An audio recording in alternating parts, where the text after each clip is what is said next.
എന്റെ ഭാരം ചുമക്കുന്നവൻ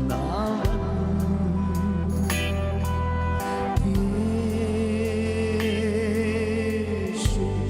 അപ്പാ, എന്നെ നന്നായി അറിയുന്നവൻ